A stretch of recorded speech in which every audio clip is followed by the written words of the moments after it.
নমস্কার, শুভ সকাল। আজ আমরা শ্রীগীতার প্রথম অধ্যায়ের চতুর্দশ শ্লোকটির আধ্যাত্মিক অর্থ জানার চেষ্টা করব।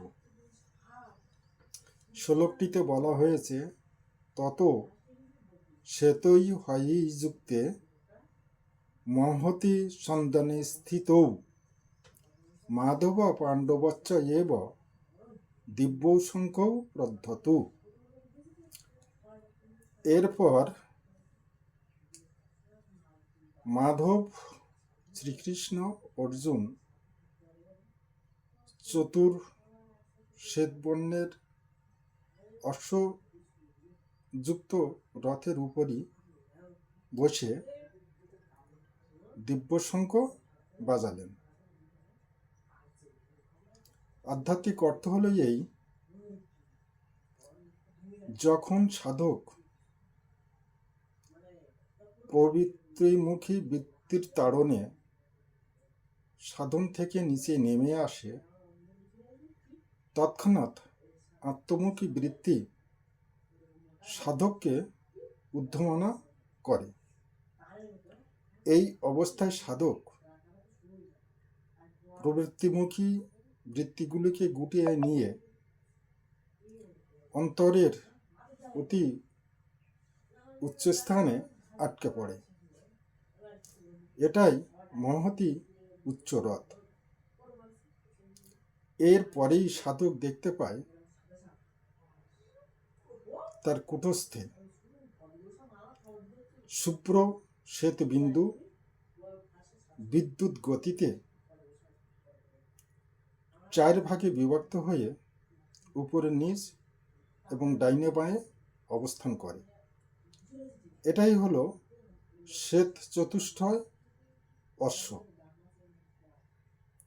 এরপরে সাধকের যে নয়নগোচর হয় সেটি হলো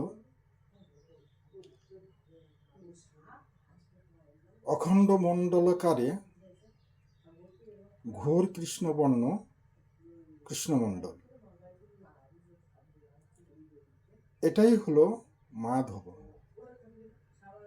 মাধব শব্দটি অর্থ হলো মা প্লাস ধব। মা হলো মহালক্ষ্মী, শুদ্ধ সত্যরূপী মহাশক্তি। ধব হলো পতি, শ্রীকৃষ্ণ। এই অবস্থার সাথে সাথেই সাধকের যেটা দৃষ্টিগোচর হয় সেটা হলো এই অখণ্ড মণ্ডলকার জ্যোতির মধ্যে উজ্জ্বল কৃষ্ণবর্ণের আরেকটি বিন্দু। এই বিন্দুই হলো অর্জুন। এই অবস্থা অবলোকন করতে করতে সাধক যখন নিস্পন্দ হয়ে আসে, তখন আকাশব্যাপী এক ধ্বনি শ্রুত হয়। সেই ধ্বনির শুনতে যে কেমন এবং কোথায় যে তার উৎপত্তি স্থল, সেটা বুঝবার জন্যে আমাদের পরবর্তী শ্লোকগুলিতে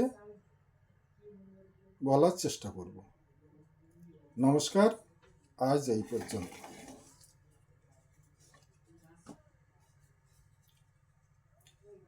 যাবি যেদিন শ্মশান ঘাটে বাঁশের দোলায় চড়ে।